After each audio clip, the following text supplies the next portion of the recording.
Here is the completely original, fully rewritten, and significantly expanded version of the provided transcript, crafted in a calm, authoritative, Anderson Cooper-style CNN broadcast tone for the channel Worldview. In tonight's broadcast, oil prices are sliding downward as diplomatic channels between Washington and Tehran show unexpected movement.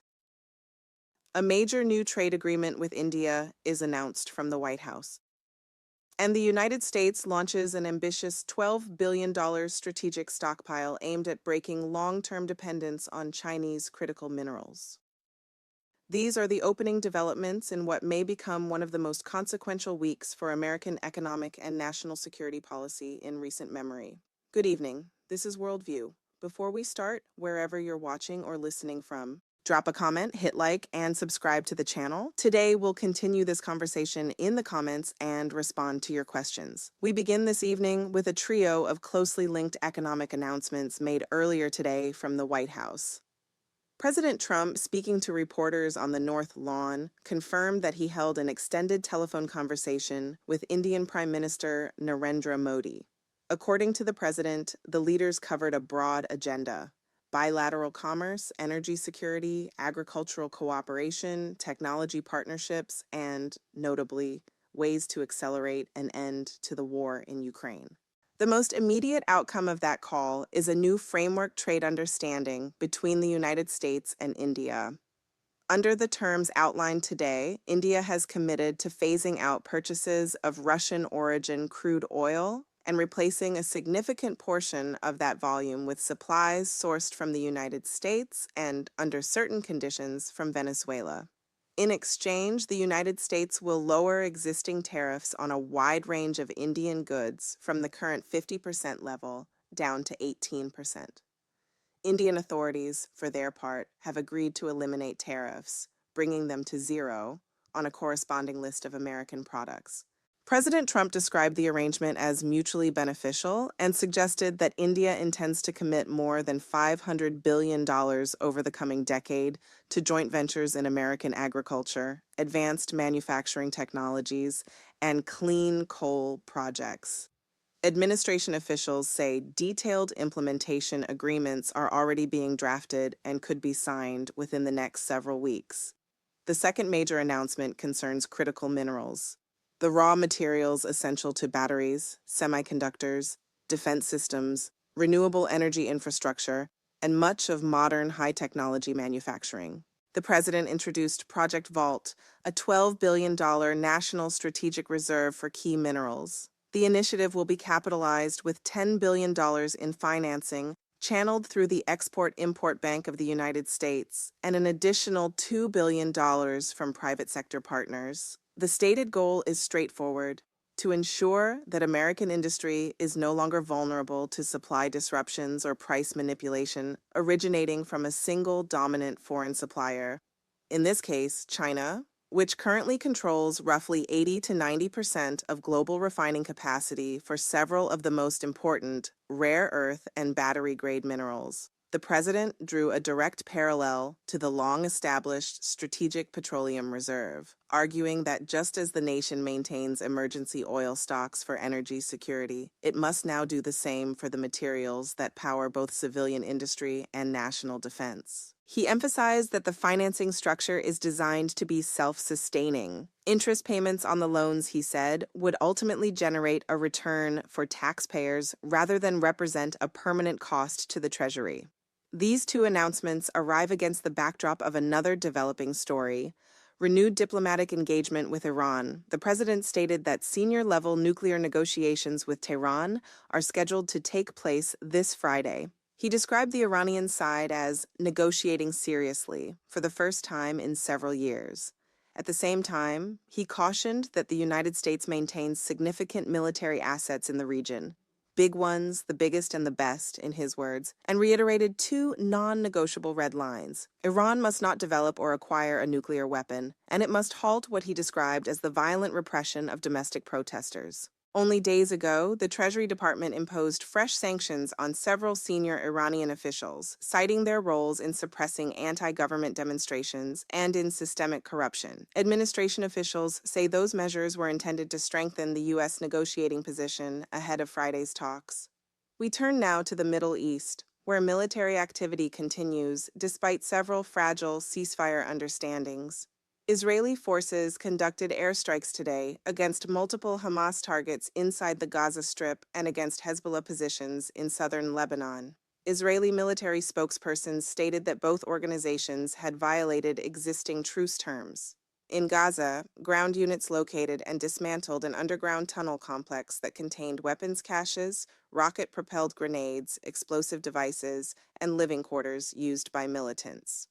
Video released by the Israel Defense Forces shows combat engineers sealing off sections of the tunnel network. On a separate but related front, Israeli authorities reopened the Rafah border crossing to pedestrian traffic for a limited number of hours. The move allowed a number of Gazan residents to travel into Egypt, many of them seeking medical care that has been unavailable inside the territory, while others who had been stranded in Egypt for months were able to return home. One woman waiting at the crossing told reporters, "My mother and my sister have been away for a full year. Last night they called to say they were finally coming back through Rafah. God willing, we will be together again soon." In southern Lebanon, the Israeli Air Force struck several sites it identified as Hezbollah weapons storage facilities. The previous day, 2 Hezbollah operatives were killed in a separate Israeli operation. Both actions were described by Israeli officials as defensive measures necessary to prevent the terrorist group from re-establishing forward positions in violation of the existing ceasefire. We move next to Eastern Europe. In Ukraine, officials report that a U.S.-mediated temporary halt to attacks on energy infrastructure is holding. The moratorium, brokered in recent weeks, has allowed repair crews in several regions to begin restoring damaged power plants, substations, and transmission lines without the immediate threat of renewed bombardment. Ukrainian President Volodymyr Zelensky stated publicly that the pause is already producing measurable benefits. No major strikes on the energy grid have been recorded since the arrangement took effect. Executives at Ukraine's largest private energy providers say the breathing room is critical. Months of sustained Russian attacks left many facilities in ruins, and the extreme winter temperatures now complicate every stage of the recovery process. A second round of trilateral talks involving the United States, Ukraine, and Russia is scheduled to begin in Abu Dhabi in the coming days. A Russian Foreign Ministry spokesperson described the first round as complex, but said that limited progress had been made on certain technical questions.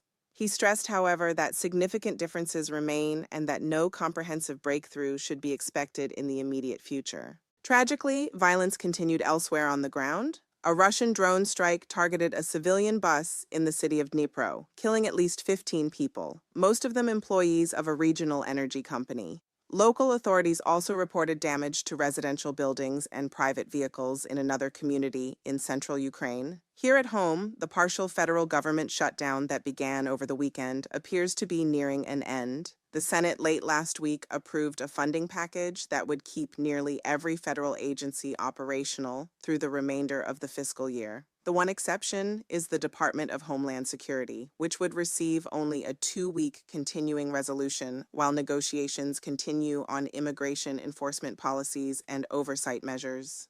President Trump has urged the House to pass the Senate bill without amendments so that he can sign it swiftly and reopen affected agencies. House Speaker Mike Johnson expressed confidence that Republicans can secure passage, most likely with minimal Democratic support, by early next week. Democrats, led by Minority Leader Hakeem Jeffries, are pressing for several changes, including a nationwide mandate for body-worn cameras on ICE agents, judicial warrants for certain enforcement actions, and a prohibition on agents wearing masks that conceal their identities. Homeland Security Secretary Kristi Noem announced today that body camera deployment has already begun in Minneapolis and will expand nationwide as funding permits. Secretary Noem defended the use of protective masks in some circumstances, arguing that agents and their families face credible threats and that public disclosure of identities could increase those risks. A final House vote is expected Tuesday. If the measure passes in its current form, most of the government will return to normal operations, while talks on long-term homeland security funding and policy will intensify over the next 2 weeks. We have more domestic news tonight from Minnesota. Federal authorities have arrested 2 additional suspects in connection with a disruptive incident that occurred inside a church in Minneapolis last month. That brings the total number of people taken into custody to 9. Among those previously arrested is former television personality Don Lemon, who has been charged, along with several others, with conspiracy to interfere with federally protected rights. Attorney General Pam Bondi, announcing the latest arrests, said plainly, "If you riot in a place of worship, we will find you and we will hold you accountable." The original disturbance took place during a Sunday service when a group of demonstrators entered the building, demanding to speak with a pastor who is also employed by Immigration and Customs Enforcement. According to church leaders, the protesters refused repeated requests to leave and shouted slogans directed against federal immigration authorities. Separately, the Department of Homeland Security responded to criticism surrounding the release of a man and his 5-year-old son from a family residential center in South Texas. The father had been detained for being in the country without legal status. After a federal judge ordered their release, DHS Assistant Secretary Tricia McLaughlin called the ruling lawless, but said the underlying facts of the case had not changed. In a related development, Secretary Noem confirmed that ICE field officers in Minneapolis will now be required to wear body cameras, a policy she described as a step toward greater transparency and accountability. We turn now to the weather across much of the country. A powerful Arctic air mass continues to grip the eastern United States following a major winter storm that moved through over the weekend. A bomb cyclone brought record snowfall to parts of the Carolinas, up to 18 inches in some communities, while dangerous cold has settled in from the Gulf Coast all the way to New England. New York City is now experiencing its 11th consecutive day with temperatures below freezing, a streak that is approaching historic records. Mayor Zohran Mamdani has kept the city's code blue emergency in effect, expanding shelter capacity and outreach to vulnerable residents. Tragically, 16 people have died of exposure in the city during this cold wave, with hypothermia cited as a contributing factor in the majority of cases. North Carolina Governor Josh Stein urged residents to avoid unnecessary travel, noting that emergency responders are still clearing roads and that more than 1,000 traffic collisions, including 2 fatalities, occurred during the height of the storm. Nationwide, more than 2,800 flights were canceled at the peak of the weather event, and tens of thousands of customers remain without power in Tennessee, Mississippi, and other states affected by earlier storms. Since late January, at least 119 deaths have been linked to winter weather across the country. Forecasters say the most intense cold will begin to moderate later this week, although temperatures are expected to remain well below seasonal averages for several more days. In Punxsutawney, Pennsylvania, the famous groundhog emerged this morning and, seeing his shadow, delivered the traditional prediction, 6 more weeks of winter. We close tonight with a look at several other stories making headlines. In Costa Rica, conservative candidate Laura Fernandez has won the presidency, securing nearly half the vote and avoiding a runoff. Fernandez, a protege of outgoing President Rodrigo Chavez, campaigned on a platform of strengthening law enforcement and expanding anti-crime measures. Her party is also projected to win a commanding majority in the national legislature. In technology news, the longtime developer of Notepad++, a widely used text editing program, says his software was the target of a sophisticated supply chain attack between June and December of last year. Malicious updates were delivered to users after hackers compromised the hosting platform. The developer believes the operation bears the hallmarks of state-sponsored activity linked to the Chinese government. Security measures have since been strengthened, and the platform has been moved to new infrastructure. On Wall Street and in factories across the country, there is growing optimism about American manufacturing. The latest Institute for Supply Management report shows the sector expanded in January at the fastest pace since 2022. New orders and production indexes surged well into expansion territory. We spoke earlier today with John Gardner, a veteran manufacturer, author, and advocate for reshoring. He told us the data confirms what many in industry have long hoped. Protective tariffs, combined with strategic policy support, are beginning to reverse decades of offshoring and are laying the foundation for a sustained manufacturing revival. And in sports, 22-year-old Carlos Alcaraz defeated Novak Djokovic to win the Australian Open, completing the career Grand Slam at the youngest age ever recorded. It is his 7th major title overall. That is our report for this evening. Thank you for joining us on Worldview. We'll continue the conversation in the comments. Your questions and perspectives are welcome. From our studios in New York, I'm Tiffany Meyer. Good morning.